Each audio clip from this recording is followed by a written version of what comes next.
রমাজান মাসে দুটি সময়ে আল্লাহ তাআলা বান্দার দোয়াকে কবুল করে। বলেন তো কয়টা সময়? দুইটা।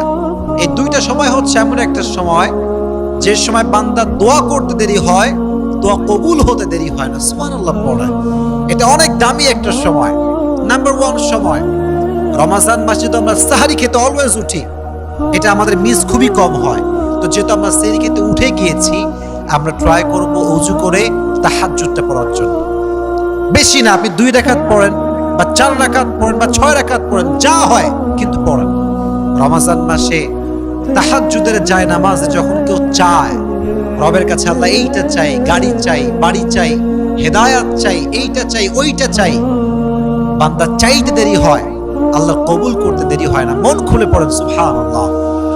এজন্য 1 নাম্বার, আমরা তাহাজ্জুদটা মিস করব না। তাহাজ্জুদের সময় আল্লাহর কাছে বারবার আমাদের চাওয়া পাওয়াগুলো আমরা চাইতে থাকবো। রাজি আছেন তো ইনশাআল্লাহ? তাহলে 1 নাম্বার তাহাজ্জুদের সময়। কোন সময়? তাহাজ্জুদের সময়। নাম্বার 2, রমজান মাসে দোয়া কবুল হওয়ার শ্রেষ্ঠ সময় হচ্ছে ইফতারির সময়। যখন আপনার সামনে আলুর চপ, বেগুনি, পেঁয়াজি, মুড়ি, ছোলা, বুট সব রাখা আছে, কিন্তু মানুষ খাচ্ছে না, খিদায় শেষ, ক্ষুধার যন্ত্রণা একদম প্রবল হয়ে গিয়েছে, তবুও খাচ্ছে না। কেন? আল্লাহর জন্য খাচ্ছে না।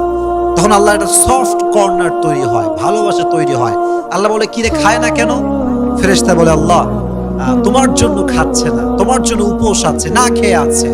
তো এটা হচ্ছে একটা মুখ্যম সময়। ইফতারির সামনে রেখে যে বান্দা দোয়া করতে পারে, তার দোয়া আরশে আজিমে গিয়ে নক করে, সুবহানাল্লাহ পড়ে। এই জন্য কলিজার ভাইয়েরা, ইফতারির সামনে রেখে মোবাইল ফোন নয়, ফেসবুক নয়, হোয়াটসঅ্যাপ নয়, মেসেঞ্জার নয়, জাস্ট মনে মনে জিকির করবেন। আর জাস্ট ইফতারের কিছুক্ষণ পূর্বে দুটো হাত তুলে রবের কাছে দোয়া করবেন।